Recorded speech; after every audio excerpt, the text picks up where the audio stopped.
अस्सलाम वालेकुम दोस्तों। अच्छा, पाकिस्तानी यूथ जो बाहर जाना चाहती है, एक तो देखो स्टूडेंट वीज़े का अच्छा ऑप्शन है आप लोगों के पास। आप स्टूडेंट वीज़ा लेके जा सकते हो, वहीं पे पढ़ो, वहीं पे आपको वो वर्किंग के लिए टाइम दे देते हैं। कुछ कंट्रीज 2 साल देते हैं, कुछ कंट्रीज 1 साल देते हैं, कुछ कंट्रीज 3 साल देते हैं। उसके बाद आप अपनी लाइफ सेटल कर सकते हो। लेकिन जो लोग ऑलरेडी पढ़ चुके हैं और जो जॉब के लिए या सेटल होने के लिए बाहर जाना चाहते हैं, एक तो इमिग्रेशन का प्रोसेस है। इमिग्रेशन में आपको आइल्स वगैरह करना पड़ता है, बहुत लॉन्ग लेंदी प्रोसेस है और वो बहुत हाई क्वालिफाइड किस्म के लोग ही कर सकते हैं और वो नॉर्मल बंदा नहीं कर सकता। नॉर्मल बंदे के लिए क्या सजेशन है? नॉर्मल बंदे के लिए कि भाई अपनी ट्रैवल हिस्ट्री बनाओ, जो पैसा कमाते हो उसमें से थोड़ा सा बचाओ, मलेशिया जाओ, सिंगापुर, थाईलैंड वगैरह इधर उधर जाओ आप। उसके बाद फिर आप शेंजन की तरफ, टर्की और शेंजन की तरफ आप अप्लाई करो। शेंजन के बाद then you will be like, आपके 90% चांस बन जाते हैं तकरीबन कि आपको यूके और यूएसए का वीजा मिल जाए। लेकिन बहुत सारे लोग यूएसए में रह जाते हैं, यूके का वीजा फिर भी मिल जाता है, यूएसए में रह जाते हैं। क्यों रह जाते हैं?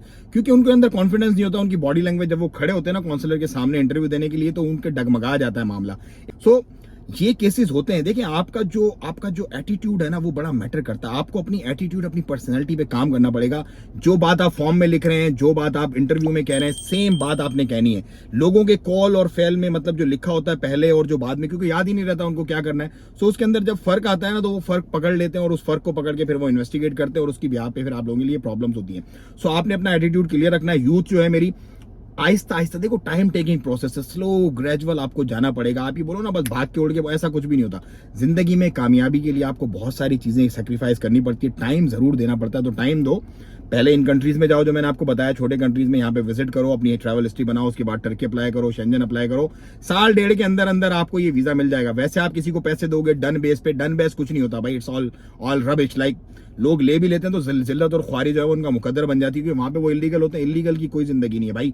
लीगली अगर आप स्टेट में दाखिल होते हो ना किसी में भी, उसके बाद आपके हायर चांसेस हैं कि आप लीगल ही बन जाओगे। लेकिन इलीगल आप दाखिल होते हो तो आपका कोई फ्यूचर ही नहीं है। आप वहां पर एक समझ लो, इट्स लाइक जैसे एक, मैं कहना तो नहीं चाहता, लेकिन जैसे आवारा कुत्ता घूमता है ना, इसी तरह की आपकी जिंदगी होती है वहां पे। और अगर वो आपको जिंदगी पसंद है तो भाई फिर खूब करो। बहुत सारे लाखों लोग करते हैं, लेकिन मैं तो रेकमेंड नहीं करता। कोई भी बंदा किसी भी कंट्री में इलीगल दाखिल ना हो, उसमें आपकी भी और आपकी फैमिली की और आपके मुल्क की सारी चीजों की बदनामी होती है और आपकी जिंदगी जो है वो जिल्लत और रुसवाई में गुजरती है, जो कि सही नहीं है इंसान के लिए। वी ऑल आर ह्यूमंस, हम आजाद पैदा हुए, तो हमें आजादी के साथ और अपने जो मतलब हमारा जो एक लेवल है ना, उस लेवल पे रहना चाहिए। जब हम लेवल से नीचे गिरते हैं ना, तो फिर दुनिया आपको धुतकारती है।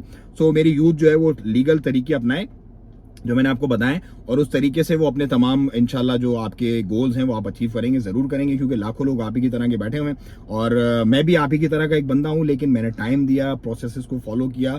अब मेरे पास तकरीबन दुनिया के ममालिक के वीज़ाज हैं अल्हम्दुलिल्लाह। जब दिल करता है, जैसे दिल करता है, मैं चला जाता हूँ। तो आप भी ऐसे जा सकते हैं, लेकिन टाइम देना पड़ेगा आपको। शॉर्टकट के चक्कर में कभी मत रहना। मुझे तो इजाज़त। वीडियो अच्छी लगी तो ज़्यादा शेयर करें और चैनल को सब्सक्राइब करें। और अस्सलाम वालेकुम व रहमतुल्लाह।